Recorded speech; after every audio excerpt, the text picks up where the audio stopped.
दोस्तों, आम आदमी पार्टी के सर्वे सर्वा संयोजक अरविंद केजरीवाल आज अंतरिम जमानत पे बाहर है, ऐसा कहा जा रहा है। मगर मेरे नज़र से वो अंतरिम जमानत पे नहीं है, वो पेरोल पे बाहर है।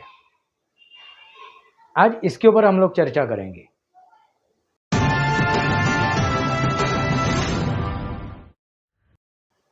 नमस्कार दोस्तों, वास्तवावर बोलू काहीतरी इस श्रृंखला में फिर एक बार आपका स्वागत। मैं आपका दोस्त राजेश वासंती सावाजी किलुस्कर।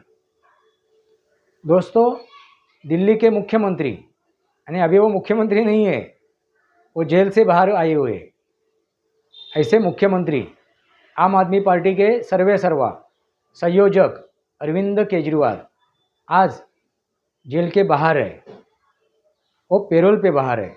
मैं ऐसा क्यों कह रहा हूँ दोस्तों? ज़मानत एक अलग चीज़ है और पेरोल एक अलग चीज़ है। दोस्तों, ज़मानत कब दी जाती है? जब कोई उसके ऊपर जिन्होंने भी पिटीशन डाला हुआ है, जिन्होंने उनके विरोध में जो भी केस दायर की हुई है, वो कुछ ठोस उनके अगेंस्ट कुछ सबूत नहीं दे पा रहे, दे पा रहे तो फिर कोर्ट उनको ज़मानत देती है। या कोई ऐसा माजरा है, उसके ऊपर उनको बाहर जाने की एक परमिशन मिल सकती है, एक राहत मिल सकती है, तब उनको ज़मानत दी जाती है। मगर वो थर्ड पर्सन ज़मानत देता है, उसकी गारंटी लेता है, उसका जामीन मंजूर करने के लिए वो गारंटी लेता है कि मैं ये ज़मानत भर रहा हूँ इसको बाहर निकालने के लिए, इनको राहत देने के लिए। कल उठ के वो भी कुछ बाहर आने के बाद कुछ भी गलत करता है तो उसकी जिम्मेदारी मेरी होती है, मैं इसकी जिम्मेदारी लेता हूँ और कोर्ट उसमें राहत देती है। और ज़मानत ख़त्म होने के बाद जो वक्त दिया हुआ है उनको, वो ख़त्म होने के बाद उनको वापस कोर्ट में जाना पड़ेगा, कोर्ट में अपनी बातें रखनी पड़ेगी। मगर जो मैं बात कहने जा रहा हूँ, जो पेरोल की बात मैं कह रहा हूँ, पेरोल कोर्ट ने जो दी है, यानी कारागृह ने उनको पेरोल के ऊपर बाहर छोड़ा हुआ है। जो भी जिम्मेदारी है वो कारागृह की है, वो जेल प्रशासन की है।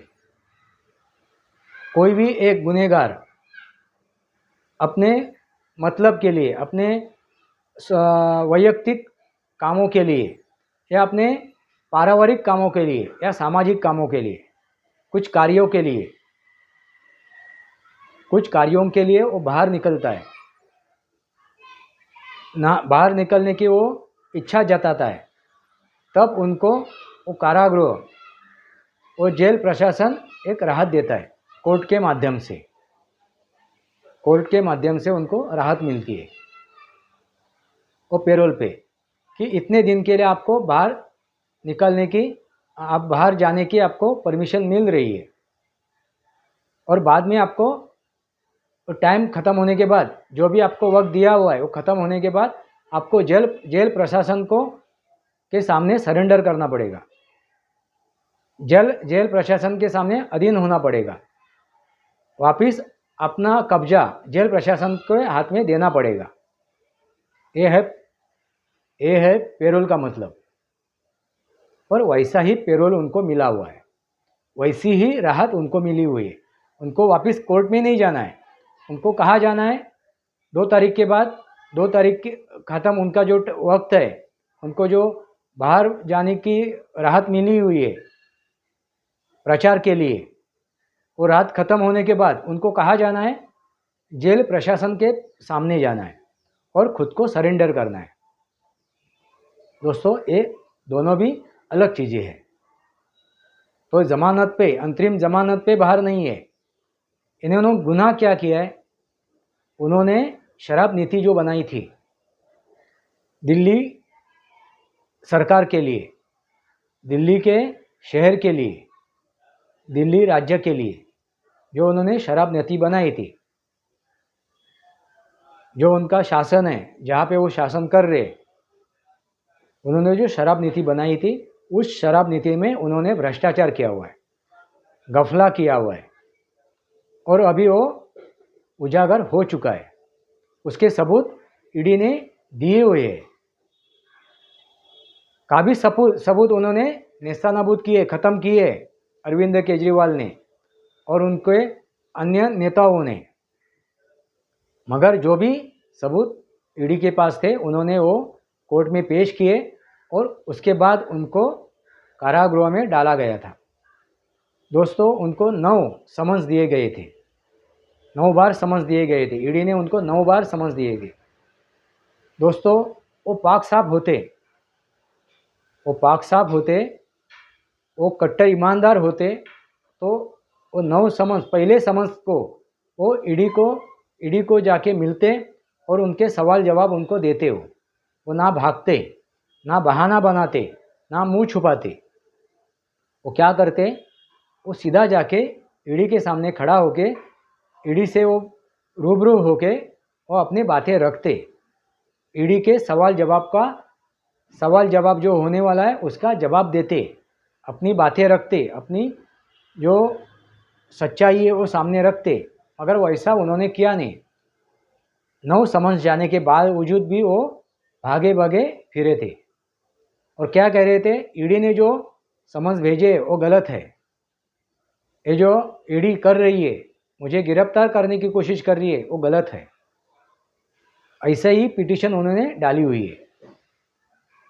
दोस्तों, 50 दिन वो अंदर रह के बाहर निकले हुए और आज के तारीख में वो ऐसे दिखा रहे कि मैं पाक साफ हूँ, मैं बेदाग हूँ और मुझे न्यायालय ने बेदाग पाक साफ बता के मुझे छोड़ा हुआ है। और ऐसे कहने की कोशिश कर रहे और जिम्मेदार किसको ठहरा रहे हैं? नरेंद्र मोदी जी को, अमित शाह को, भारतीय जनता पार्टी को, भारत सरकार को। भारत सरकार तानाशाही कर रही है। दोस्तों, तानाशाही करते भारत सरकार या नरेंद्र मोदी जी तो आज ये बाहर नहीं होते, आज ये पेरोल पे बाहर नहीं होते, आज ये प्रचार सभा में सहभाग नहीं लेते, आज प्रचार दौरे नहीं करते हो। यहाँ पे तानाशाही होती तो, और तानाशाही होती तो नरेंद्र मोदी जी ये जो अनर्गल बातें कर रहे, गालियाँ गलौज कर रहे, ये खुद कर रहे, उनके जो साथ इंडिया आघाड़ी में जो घटक दल है, उनके जो नेता है, उद्धव ठाकरे हो, शरद पवार हो, ममता बनर्जी हो, वो खुद अरविंद केजरीवाल हो, लालू प्रसाद हो, ये सब लोग गाली गलौज नहीं करते, वो असंवैधानिक भाषा नहीं यूज करते। यहाँ पे डिक्टेटरशिप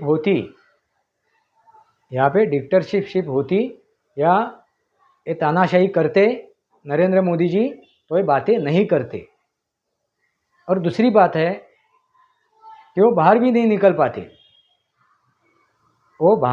निकल पाते, ना उनको कोर्ट राहत दे पाती।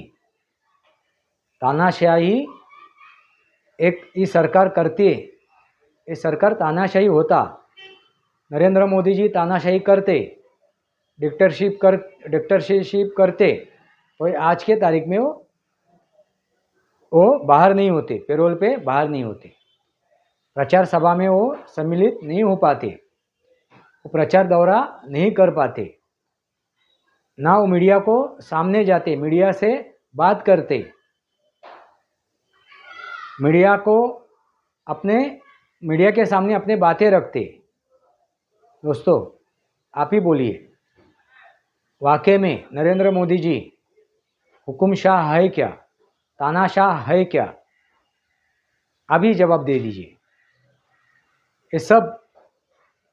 ये जो चीज़ें घटित हो रही है आज के तारीख में, ये राजनीति में, सब देखने के बाद, गए 10 साल के बाद आपको क्या समझ में आ रहा है कि वाकई में नरेंद्र मोदी जी तानाशाह है क्या? वाकई में नरेंद्र मोदी जी डिक्टेटर हो चुके हैं क्या? वाकई में नरेंद्र मोदी जी डिक्टेटर हो चुके हैं क्या? दोस्तों, इन्होंने जो शराब नीति बनाई थी उसमें उन्होंने घपला किया है, भ्रष्टाचार किया है। और जो बाहर निकले हैं वो पेरोल पे है। जो कोर्ट ने निर्णय दिया है और जो जेल प्रशासन को उन्होंने कहा है वो पेरोल पे उनको बाहर छोड़ा हुआ है। जैसे एक गुनहगार होता है, उसको कुछ समय के लिए एक वक्त दिया जाता है बाहर जाने का, कुछ निजी काम के लिए या सार्वजनिक काम के लिए या सामाजिक काम के लिए या पारिवारिक काम के लिए। उदाहरणार्थ मैं कहता हूँ, कोई भी गुनहगार हो, समझो उसके परिवार में कोई शादी हो या किसी की मौत हुई है और उसके अंतिम संस्कार में उसको जाना है, ऐसे समय में उसको एक मुभा मिलती है, एक वक्त मिलता है, एक संधि दी जाती है कि वो तुम बाहर जाओ और ये जो कार्यक्रम है और जो वो कार्य है पूरा करके वापस इस तारीख को वापस तू खुद को जेल प्रशासन के सामने सरेंडर कर, हवाले कर, ऐसा उसको एक समय दिया जाता है। वैसे ही अरविंद केजरीवाल को समय दिया गया है। दोस्तों, आपको समझ में आया होगा मैं क्या कह रहा हूँ। अरविंद केजरीवाल एक शराब नीति में उन्होंने भ्रष्टाचार किया है, उसके वजह से वो जेल के अंदर चले गए थे। दोस्तों, वाकई में वो पाक साफ होते, वाकई में वो पाक साफ होते तो ईडी ने जो उनको 9 समन्स भेजे, इतने समन्स भेजने की उसको ज़रूरत नहीं थी। पहले ही समन्स को वो जवाब देते, वो जाके मिलते, ईडी से वो सवाल जवाब करते, बातें करके अपना पक्ष रखते, मगर उन्होंने वैसा किया नहीं। वो भागते रहे, मुँह छुपाते रहे, अनर्गलर बातें करते रहे। इसलिए ईडी ने उसको 10वां समन्स भेज के उनको गिरफ्तार किया और 50 दिन वो अंदर रह के अभी बाहर निकले हुए। वो ऐसा दिखा रहे कि मैंने कुछ बड़ा काम किया है, मैं एक देशभक्त हूँ और देशभक्ति के कारण मुझे अंदर डाला था, वह ऐसा दिखाने की कोशिश कर रहे। दोस्तों, जमाने को, दुनिया को, सबको मालूम है उन्होंने क्या किया है। एक शीश महल बांधा था, करोड़ों रुपए डाल के, करोड़ों रुपए डाल के, आपको मालूम है। अभी शराब नीति में उन्होंने कितना बड़ा घोटाला किया है, उनके सबूत मिटाने की उन्होंने कोशिश की, सबूत मिटाए भी। तो एक क्या ये ज़रूरत नहीं थी ना उनको सबूत मिटाने की। जो भी उनके पास था, मोबाइल में था, जो भी उन्होंने वार्तालाप की थी, वो सब ईडी के सामने रखना चाहिए थी। भाई देखो, मैंने क्लीन एंड नीट सब कुछ किया है। वह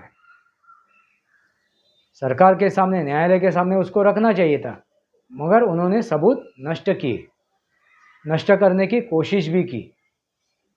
दोस्तों, इसका मतलब क्या है? और वो जेल जाने के बावजूद वो मुख्यमंत्री पद के ऊपर अड़े रहे। दोस्तों, वैसे ही झारखंड के मुख्यमंत्री हेमंत सोरेन आज कारागृह में, जेल में हैं। उन्होंने जेल में जाने से पहले मुख्यमंत्री पद का त्याग किया था, यानी संवैधानिक पद पर वो नहीं रह सकते, उन्होंने उसकी मान रखा था, इज्जत रखी थी। लालू प्रसाद यादव भी जब वो जेल में गए, कारागृह में गए, जेलवासी हो गए, उसके पहले उन्होंने अपने पद का राजीनामा दिया, मुख्यमंत्री पद का राजीनामा दिया था। मगर ऐसे एकलौते एक राजनेता है वो अरविंद केजरीवाल, उन्होंने आज तक खुद से राजीनामा नहीं दिया है। वो उसी पद पे आज भी जमे हुए, मगर बाहर निकलते वक्त उनको न्यायालय ने क्या ये किया है कि वो मुख्यमंत्री पद से उनको सस्पेंड किया हुआ है। इसलिए मैंने बोला कि सस्पेंडेड मुख्यमंत्री। यानी आप सोचो, ये इंसान किस स्तर पे गिर सकता है, कितने स्तर पे गिर सकता है। जो आदमी भ्रष्टाचार के अगेंस्ट मुहिम चला रहा था, वो भ्रष्टाचार में सर से पांव तक लिप्त है। दोस्तों आपको क्या कहना है, आपकी क्या सोच है, आप क्या अरविंद केजरीवाल के बारे में आपकी क्या राय है, आप कमेंट बॉक्स में लिखिए दोस्तों। और जब वो बाहर निकले हैं, पैरोल पे बाहर निकले, मगर वो दिखाने की क्या कोशिश कर रहे, मैं एक साफ पाक साफ आदमी हूँ, दाग रहित हूँ, मुझे ऊपर जो धब्बे धब्बे लगे थे वो सब मिट चुके हैं, मैं पाक साफ होके बाहर निकला हूँ, ऐसे दिखाने की कोशिश कर रहे हैं। और जिम्मेदार किसको ठहरा रहा है, नरेंद्र मोदी जी को, अमित शाह को, भारतीय जनता पार्टी को। दोस्तों वो नरेंद्र मोदी जी को क्या कह रहे हैं कि वो तानाशाह है। वाकई में नरेंद्र मोदी जी तानाशाह है क्या, मैं आपको सवाल पूछ रहा हूँ। तानाशाह होते तो ये गाली गलौज सहन नहीं करते, जो अरविंद केजरीवाल दिन रात गाली गलौज कर रहा है, जो ममता बनर्जी दिन रात गाली गलौज कर रही है, शरद पवार हो, उद्धव ठाकरे हो, वो स्टैलिन हो, वो अखिलेश यादव हो, लालू प्रसाद यादव हो, उस ये सब गालियाँ परोस रहे नरेंद्र मोदी जी को। वो वाकई में समझो डिक्टेटरशिप करने वाले होते तो क्या होता, वो हुकुमशाह होते तो क्या होता। दोस्तों आज जो अंतरिम जमानत पे मैं बाहर निकला हूँ ऐसे बात कर रहे, भले वो अंतरिम जमानत पे बाहर नहीं निकले, वो पैरोल पे बाहर निकले, वो पैरोल से भी बाहर नहीं निकल पाते। मोदी जी हुकुमशाह होते तो पैरोल से भी वो बाहर नहीं निकलते, ना अंतरिम जमानत लेके वो बाहर निकल पाते। मोदी जी हुकुमशाह का रोल निभाते तो यहाँ पे हुकुमशाह का या डिक्टेटरशिप का क्या मतलब है, तानाशाही का क्या मतलब है, ये तानाशाही कर रहे हैं क्या। तानाशाही होते नरेंद्र मोदी जी तो ये बाहर नहीं निकलते, ये जो दिन रात गाली गलौज कर रहे उनके विरोधक, वो गाली गलौज नहीं करते। दोस्तों समझने की बात है, इतना बड़ा भ्रष्टाचार करके, इतना बड़ा घोटाला करके आदमी खुद को पाक साफ कह रहा है। आप ही जान लो, आप ही समझ लो, आप ही आपका जवाब दो। मैं मेरे दर्शकों को पूछ रहा हूँ, आपका क्या कहना है, वाकई में अरविंद केजरीवाल पाक साफ है क्या, वाकई में अरविंद केजरीवाल कट्टर ईमानदार है क्या या कट्टर बेईमान है। आप आपके विचार लिखो। दोस्तों जो मैंने आपके सामने बातें रखी है वो क्लीन एंड नीट है, कहीं पे भी वो पैरोल पे बाहर वो जमानत पे बाहर नहीं है, उनको पैरोल पे बाहर निकलने की एक मुभा मिली हुई है। एक गुनहगार को जो एक मुभा मिलती है, एक संधि मिलती है, एक चांस मिलता है गुनहगार को अपना एक निजी कार्य करने के लिए या पारिवारिक कार्य करने के लिए या सामाजिक जो भी है उनका बाहर निकल के इतने दिन में उसको कुछ कार्य करना है, वो कार्य करने के लिए उनको एक पैरोल पे एक संधि मिलती है, एक मुभा मिलती है। वैसे ही मुभा उनको मिली हुई है। पैरोल ख़त्म हो जाएगा, उस टाइम ख़त्म हो जाएगा 2 तारीख के बाद, तो उनको जेल प्रशासन के सामने सरेंडर करना है, खुद को जेल प्रशासन के सामने सरेंडर करना है। तो उनको कोर्ट में नहीं जाना है। वाकई में वो ज़मानत पे होते तो उनको कोर्ट में जाना पड़ता, मगर वो ज़मानत पे नहीं गए हुए, बाहर निकले हैं, वो पैरोल पे है, इसलिए उनको सरेंडर कहाँ पे होना है, जेल प्रशासन के सामने। दोस्तों आपको समझ में आया होगा, अरविंद केजरीवाल कट्टर ईमानदार या कट्टर बेईमान, बोलायचा तरीका है। इस श्रृंखला को सब्सक्राइब कीजिए, बेल आइकन दबाइए, मेरे विचार सही लगे तो लाइक कीजिए, आपके विचार कमेंट बॉक्स में लिखिए। आज के लिए इतना ही। भारत माता की जय, वंदे मातरम, जय भारत, जय महाराष्ट्र।